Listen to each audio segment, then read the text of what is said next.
আমার গল্প পাঠ আপনাদের ভালো লেগে থাকলে এই ছোট্ট চ্যানেলটিকে সাবস্ক্রাইব করে পাশে থাকবেন।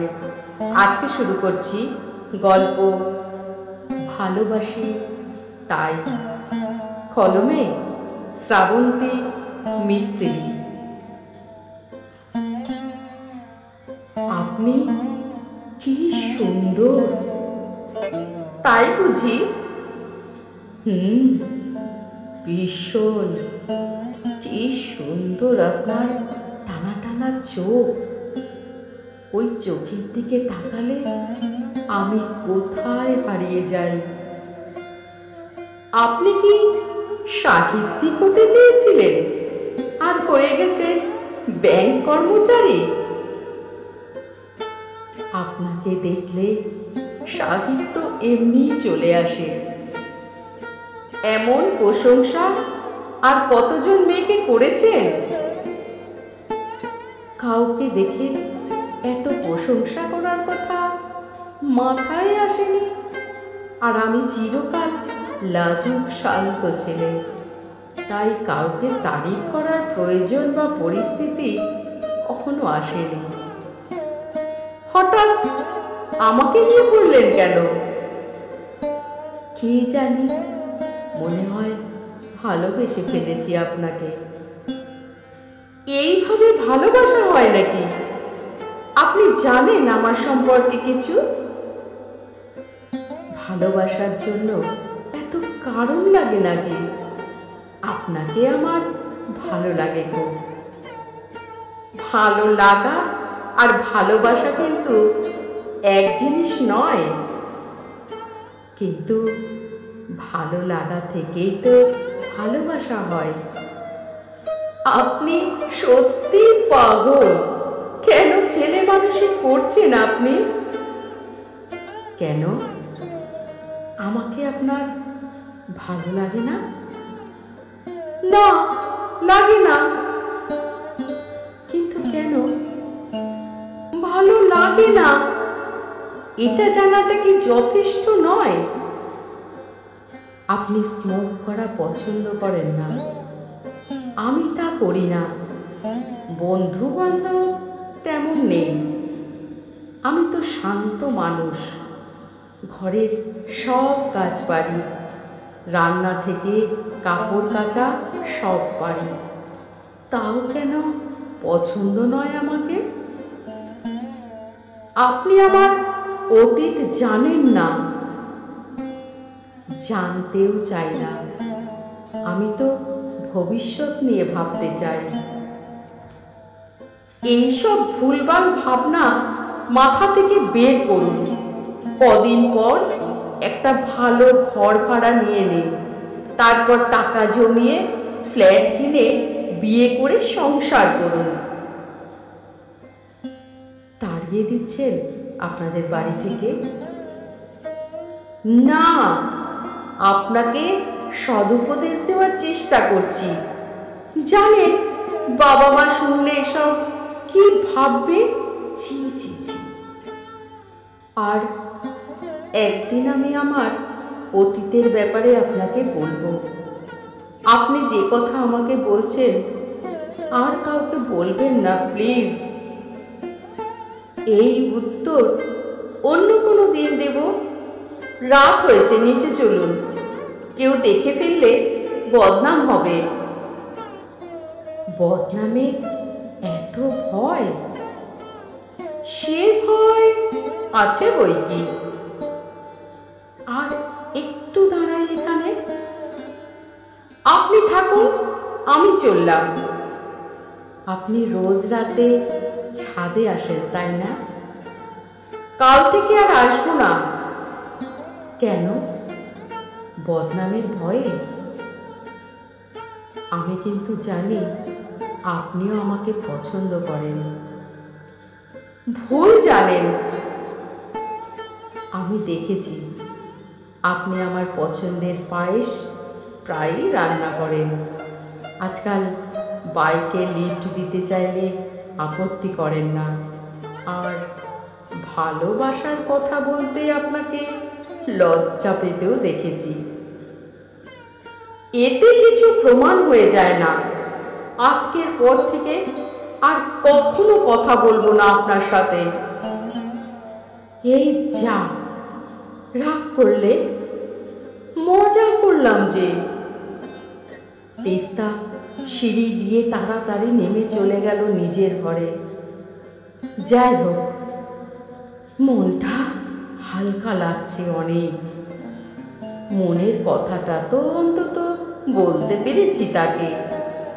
আবার ভয়ও করছে ভীষণ।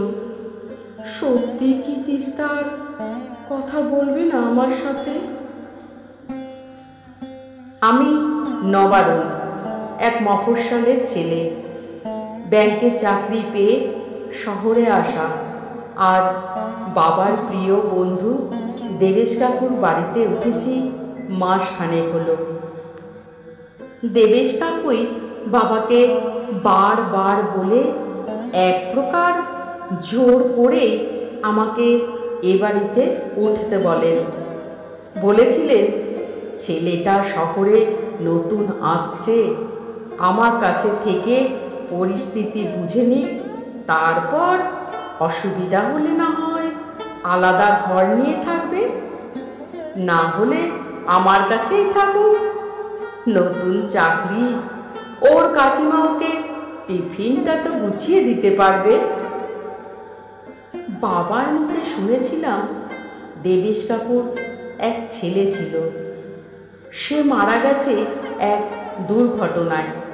কিন্তু দেবেশ কাকুর যে মেয়ে আছে তা বাবা আমাকে বলেনি।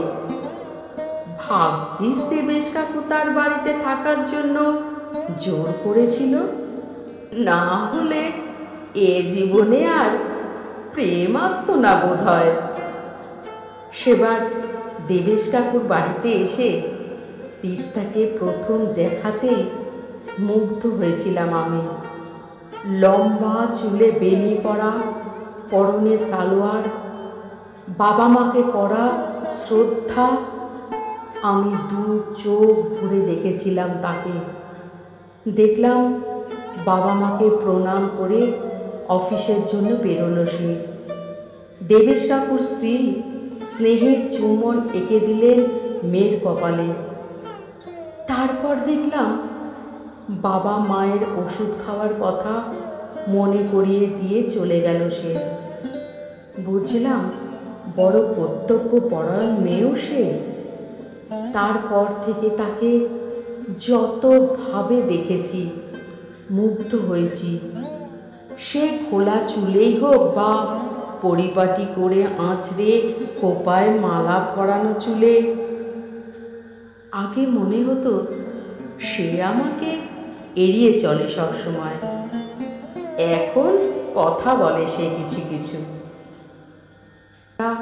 এক ছাদের তলায় থাকলেও বুঝতাম সে আমার সাথে দূরত্ব বজায় রাখতে চায় সব সময়। সেদিন রাতে ছাদে কথোপকথনের পর সে সত্যি আমার সাথে কথা বলা প্রায় বন্ধ করে দিল। ভীষণ অস্থির লাগছিল আমার। পরদিন রাতে ফোনটা খুলে ফেসবুক রিকোয়েস্ট পাঠালাম তিস্তাকে। আমাকে অবাক করে সে প্রায় ঘন্টা দুয়েক পরে অ্যাকসেপ্ট করলো আমার ফ্রেন্ড রিকোয়েস্ট। তাকে জিজ্ঞেস করলাম, সত্যি কি সে চায় না আমাদের মধ্যে একটা সম্পর্ক হোক? তাহলে আমি তা মেনে নিয়ে বাড়ি ভাড়া নিয়ে অন্য কোথাও চলে যাব। সে জিজ্ঞেস করলো, আজ রাতে খেলেন না কেন? বললাম, ইচ্ছে করেনি তাই। সে বলল, খাবার টেবিলে আসুন, অপেক্ষা করছি।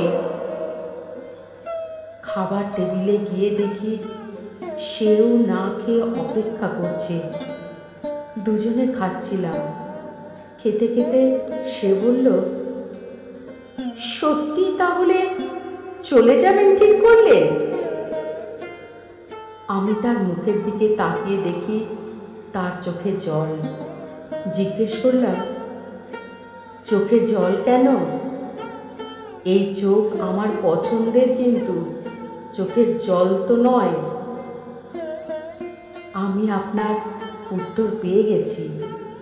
আপনিও চান না আমি চলে যাই, কিন্তু কোনো অজানা কারণে আপনি আমাকে মেনে নিতে পারছেন না।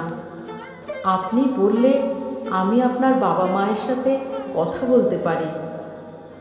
হঠাৎ দেখলাম ভয়ে তিস্তার মুখটা শুকিয়ে গেল। চোখ মুছতে মুছতে বলল, না, কাউকে কিছু বলবেন না, আপনি কালই এখান থেকে চলে যান। আমি বিষণ্ণ মুখে বললাম, আচ্ছা বেশ, আপনি যখন এটাই চাইছেন তাই হবে। আজ রাতেই গোছগাছ কমপ্লিট করে কালই বন্ধুর মেসে উঠবো আমি। রাত তখন প্রায় 12টা। ছাদে একা দাঁড়িয়ে আমি। সব কিছু যেন গুলিয়ে যাচ্ছে। মুখে প্রকাশ না করলেও আমি নিশ্চিত তিস্তা আমাকে পছন্দ করে। তাহলে কিসের বাধা আমাদের এক হতে দিচ্ছে না? কেন তিস্তা ওর বাবা মায়ের সাথে আমাকে কথা বলতে দিতে চায় না? কাল থেকে আর ওই হাসি মুখে কাউকে চা দিতে দেখব না। কাউকে লুকিয়ে দেখে মুখে হাসিও আসবে না। হঠাৎ কাঁধে একটা হাতের ছোঁয়া পেলাম। চমকে উঠলাম আমি।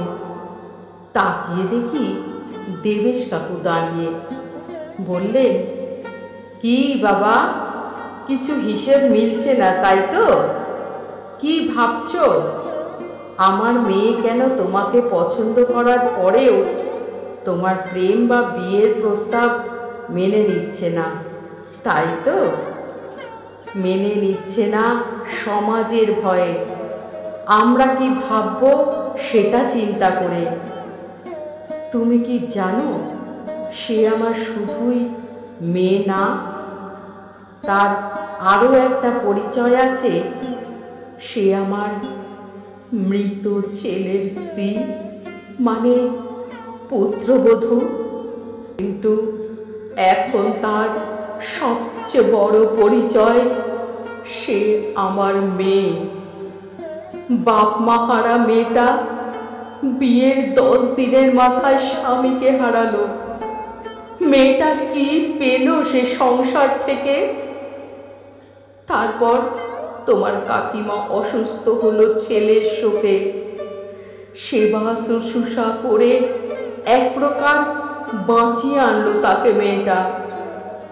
আমাদের বুড়ো বুড়ির কথা ভেবে সে ভালো চাকরির সুযোগ ছাড়ল, কিন্তু আমাদের ফেলে গেল না।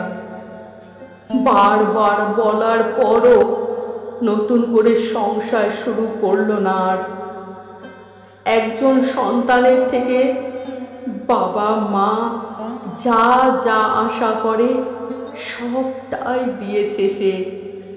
শুধু আমরাই তাকে দিতে পারিনি কিছু। তুমি যে তিস্তাকে পছন্দ করো সেটা আমি বা তোমার কাকিমা কারো অজানা নয়। তুমি যদি এই সম্পর্কটাকে পরিণতি দিতে চাও, আমরা সানন্দে অনুমতি দেব। এবার সব কিছু জেনে কি এখনো তোমার মনে হচ্ছে এখনো তিস্তাকে পছন্দ করো? তুমি তো ওর অতীত জানতে না। সুযোগ পেলে ও নিজেই ঠিকই বলতো। আমার চোখে জল চলে এসেছে তখন। দেবেশ কাকুকে জড়িয়ে ধরে বললাম, আরো অনেক বেশি পছন্দ হলো সবটা শুনে। তিস্তার মতো মেয়েকে জীবন সঙ্গিনী করতে পারাটাই অনেক গর্বের ব্যাপার। দেবেশ কাকু বললেন, তাহলে তুমি বাড়িতে তোমার সিদ্ধান্ত জানাও, তারপর আমি তোমার বাবার সাথে কথা বলবো। 6 মাস কেটে গেছে। আজ আমার আর তিস্তার বিয়ে দেবেশ কাকুর বাড়িতে। দেবেশ কাকু সাফ জানিয়ে দিয়েছে আমার মেয়ের ভালো থাকার অধিকার আছে। লোকের কথায় কান দেওয়া তার অপছন্দের। কন্যাদান তিনি নিজেই করলেন। বললেন, আমি নিশ্চিত তুমি আমার মেয়েকে ভালো রাখবে। বিয়ের পর তোমরা আমাদের কাছেই থাকবে। তোমার বাবা মাকে গ্রাম থেকে নিয়ে আসার দায়িত্ব আমার। তারপর সবাই একসাথে থাকব। আজ আবার মুগ্ধ হলাম লাল বেনারসিতে তিস্তাকে দেখে। সিঁদুর রাঙা কপালে অপূর্ব লাগছে তাকে। মনে মনে বললাম, এই সুন্দর মুখ থেকে হাসি সরতে দেব না কখনো। তারপর তিস্তাকে নিয়ে চললাম নিজের গ্রামের বাড়িতে। মা তো ভীষণ খুশি বৌমাকে পেয়ে। আদর করে বলল, তোমাদের সাথে আমরাও চলে যাব শহরে। তারপর 4 বুড়ো বুড়ি মিলে তোমাদের ছানাপোনা হলে মানুষ করব। এবার মায়ের কথাতে তিস্তার সাথে আমার মুখও লাল হয়ে গেল লজ্জায়। জীবনে ভালো খারাপ দুটো সময়ই আসবে। খারাপ সময়ের পর জীবন কিন্তু আমাদের সুযোগ দেয়। সেই সুযোগকে উপেক্ষা করলে জীবন আলোর থেকে দূরে চলে যায় ক্রমশ। আর জীবনের দেওয়া সুযোগ কাজে লাগালে মনে হবে জীবন সুন্দর। নমস্কার।